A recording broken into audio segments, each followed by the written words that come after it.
തുർക്കി aviation കമ്പനിയായ സെലബിയുമായി ബന്ധപ്പെട്ട വിവരങ്ങൾ ജനം ടിവിയിലൂടെ പങ്കുവച്ചതിന് എയർ ഇന്ത്യ മുൻ ഉദ്യോഗസ്ഥൻ AV മോഹനന് ഭീഷണി. വാട്സാപ്പ് കോളിലൂടെയാണ് അജ്ഞാതർ ഭീഷണി മുഴക്കിയത്.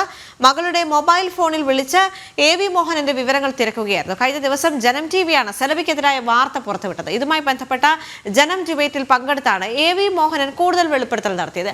ഇതിന് പിന്നാലെയായിരുന്നു ഭീഷണി വന്നത്. ട്രൂ കോളർ പരിശോധിച്ചപ്പോൾ പാകിസ്ഥാൻ നമ്പറിൽ നിന്നാണ് കോൾ എത്തിയതെന്ന് മനസ്സിലായതായി AV മോഹനൻ പറഞ്ഞിട്ടുണ്ട്.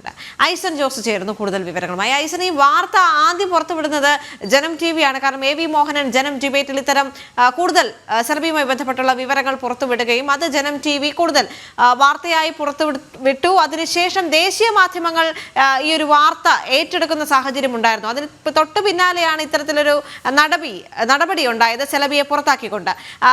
ഇപ്പോൾ AV മോഹനൻ ആദ്യമായി ഈ ഒരു വിവരങ്ങൾ ഒരു മാധ്യമത്തിലൂടെ പുറത്തുവിട്ടു എന്ന നിലയിൽ AV മോഹനന് ഭീഷണി സ്വരം ഉയർന്നിരിക്കുകയാണ്. പാകിസ്ഥാനിൽ നിന്നാണ് എന്നാണ് ട്രൂ കോളർ പരിശോധിച്ചപ്പോൾ മനസ്സിലാകുന്നത്. ഇതുമായി ബന്ധപ്പെട്ട് പരാതി നൽകിയിട്ടുണ്ടോ AV മോഹനൻ? മറ്റ് വിവരങ്ങൾ എന്തൊക്കെയാണ്?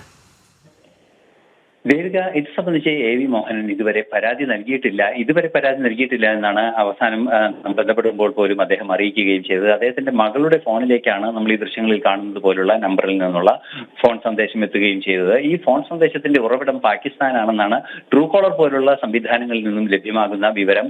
എന്നാൽ ഇത് സംബന്ധിച്ച സ്ഥിരീകരണങ്ങൾ ഇനിയും വരേണ്ടതുണ്ട്. അതോ പാകിസ്ഥാനിലെ ഏതെങ്കിലും സിമ്മുകൾ ഉപയോഗിച്ച് ഏതെങ്കിലും കേരളത്തിൽ നിന്നോ അല്ലെങ്കിൽ ഭാരതത്തിൽ നിന്നോ അല്ലെങ്കിൽ മറ്റേതെങ്കിലും രാജ്യങ്ങളിൽ നിന്ന് ഈ അനധികൃത ടെലിഫോൺ എക്സ്ചേഞ്ചുകൾ വഴിയാണോ ഈ ഫോൺ കോൾ ചെയ്തത് എന്നതെല്ലാം സംബന്ധിച്ച് കൃത്യമായ വിവരങ്ങൾ ഇനിയും ലഭ്യമാകേണ്ടതുണ്ട്. നിലവിലെ സൂചനകൾ അനുസരിച്ച് അദ്ദേഹത്തിന് ഫോൺ കോൾ ലഭിച്ചിരിക്കുന്നത് പാകിസ്ഥാനിൽ നിന്നാണെന്നാണ് അദ്ദേഹത്തിന്റെ ഒരു അനുഭവം വെച്ച് അദ്ദേഹം വ്യക്തമാക്കുകയും ചെയ്യുന്നത്. ട്രൂ കോളർ അതിനെ സാധൂകരിക്കുകയും ചെയ്യുന്നുണ്ട്.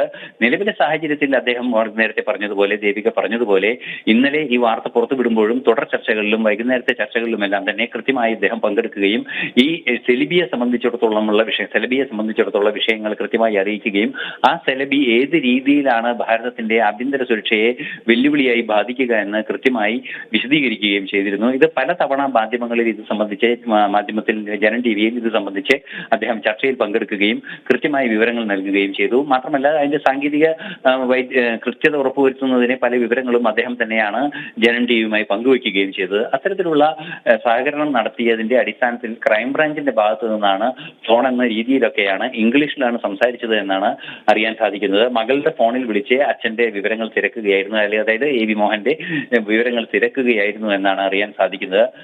ഇക്കാര്യത്തിൽ തുടർ നടപടികൾ ഏത് രീതിയിലാണ് തുടർ നടപടികൾ മുന്നോട്ട് പോകേണ്ടതെന്നത് നിയമപരമായി തന്നെ കൃത്യമായി പരിശോധിക്കേണ്ട ഒരു സാഹചര്യമുണ്ട്.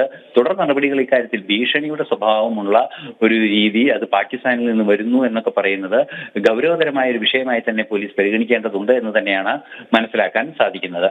ഏതായാലും അദ്ദേഹം പരാതി നൽകി കൂടുതൽ ആധികാരികമായുള്ള അന്വേഷണങ്ങൾ നടത്തിയാൽ മാത്രമേ ഇതിന് പിന്നിൽ ആരാണ് എന്ന് കൃത്യമായി അറിയാൻ സാധിക്കുകയുള്ളൂ. നിലവിൽ ട്രൂ കോളറിന്റെ വിവരങ്ങൾ അടിസ്ഥാനത്തിലാണ് പാകിസ്ഥാനിൽ നിന്നുള്ള കോളായിരുന്നു എന്ന് മനസ്സിലാക്കിയത്. പക്ഷേ ട്രൂ കോളർ കൂടുതൽ ആധികാരികത ഉറപ്പിക്കാത്തത് കൊണ്ട് തന്നെ അന്വേഷണവുമായി ബന്ധപ്പെട്ടുള്ള കൂടുതൽ അപ്ഡേറ്റുകളുമായി തുടരുക.